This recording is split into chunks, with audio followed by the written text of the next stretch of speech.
Welcome. I bid you welcome, John Clauser, Johnny Metal, the Metal Dad, coming to you from my music corner of the world. And today, the next installment of album track ranking A through Z. Yes, folks, this today's episode is brought to you by the letter B, as they used to say on Sesame Street so many years ago. Oh, but we're pretty far from Sesame Street.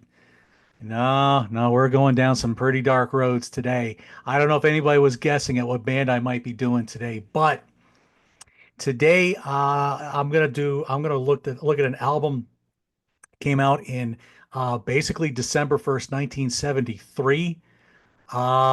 This would be the fifth studio album by this band.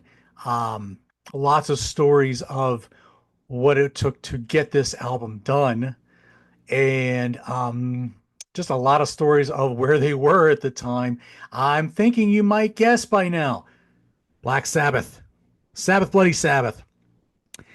Um, First, let me just say, as far as Black Sabbath goes, I primarily am a an early Ozzy era Sabbath, probably up to about Sabotage. And that's because I really can honestly say I've never really listened to Technical Ecstasy intensely, maybe once or twice, but I, for whatever reason, that is just not an album I have gone to and really checked out and really spent time with. One of the very first shows I ever did for the Contrarians was on Never Say Die. So I did get to know that album, and I do like Never Say Die. But primarily, I am a pretty much right up to about Sabotage. That's where my love for Sabbath is. Um, I can't say I've listened to the Dio albums maybe a few times. So I know I'm going to get heat for that. I've not explored the Tony Martin era as much, and I have the box set, and I have no excuse, so I need to. And I do love Seven Star. I really enjoy Seven Star. I thought Born Again wasn't too bad. It was just weird with Ian Gillan, but it still sounded good. Um, and I've only listened to 13 maybe once. So I don't have much to say about 13. But as far as my feelings for Sabbath Bloody Sabbath, this would probably be my favorite album of that early, of those first six Ozzy albums. As much as I love Paranoid, um, yeah, I think if I never hear Paranoid, Iron Man, and I don't have to hear Rat Salad because it's just mostly a drum solo.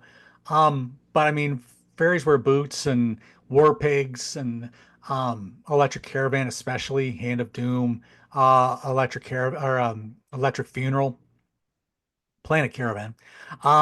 Yeah, those songs are still really strong. Master of Reality, Masters of Reality. There's some good stuff there as well.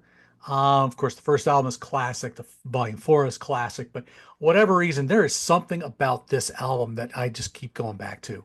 So I'm gonna rank the songs from this album, and we'll just kind of see what we think from there. So I hate to do this as the bottom track.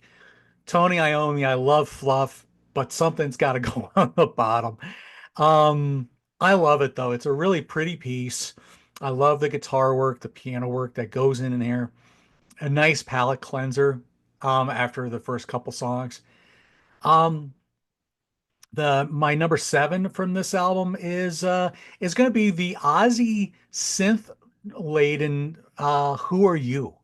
Not a ton of guitar on this album. The more synths and keyboards, which really doesn't mean that's a bad thing. I love every song on this album. So really this is hard for me. But I love the doomy synth thing that goes going on with this. And there's some bright spots to the song. I enjoy this song. But it comes in at number seven for me. Number six, the final track, Spiral Architect, with its acoustic opening and almost starts feeling like a Moody Blues song after a while. I don't know why I started feeling like there were certain songs that made me feel like I was listening to the Moody Blues a little bit, but still a good really strong album closer. I loved it. Number five is going to be Looking for Today. Um, I like the brighter sound to the song. There was this bright feeling in this otherwise almost really dark sounding album. I mean, in songs we'll get to, I mean, there's some heavy stuff here, and especially after the doomy heaviness of this of Who Are You, the Looking for Today march kind of drum thing that Bill Ward's doing and the riff. I just think I always loved the song. I thought it was a great song. Number four is going to be the side two opener, Killing Yourself to Live. Um, Again, great album, great side opener, strong song. Love that. It's just felt good after after turning, when you get to flip the side over. Number three is going to be National Acrobat, the moody riff rocker, uh, with a very interesting subject matter, which I won't go into here. Just Google it and you'll get the idea. I know Geezer was into some really interesting topics for this album, and yeah, it made for some really good songs, but I love the doominess of the riff, the doominess in the verse. And I don't know, there's again, you get these nice bright spots, which I always thought was just such a nice addition to those songs. So I always like that. My number two is going to be sides A's Closer, the Sabracadabra. Oh, just man, that's just a fun boogie song. I never would have thought Sabbath could do a love song in a boogie style, but boy, they really pull us off. I love some of the Rick Wakeman keys that he throws in there on this song. I think it's a great song. I really like Sabracadabra. Um, no surprise, the song that saved the album is going to be my top favorite song, and if that's, of course, if the title track, Sabbath Bloody Sabbath. I love that was the first time I ever heard the title track was on We Sold Our Souls for rock and roll, the compilation that heavily covers the first four albums and only takes one song from Sabbath Bloody Sabbath and one song from Sabotage. But still, that was the first time I ever heard that. I'm like, and that heavy bridge riff comes in and Ozzy singing to the stratosphere. That riff about made me crap my pants, I think, the first time I heard it. Um, and so I was just really automatically drawn to that song. But Tony and Ozzy and Geezer, I think, all tell the story, and Bill probably have all told the story of just all of here comes Tony with this riff, and they're just trying to hard to figure out how to.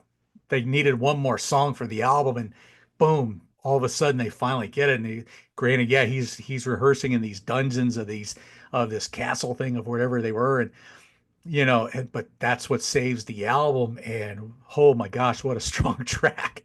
I love the different elements that the song brings. You get this heavy swing feel that Bill brings, this nice slower acoustic part kind of in the kind of a chorus like thing, I guess, and then you get that main riff again. You get to the solo, you get to that just enormous heavy breakdown, you get this nice write out.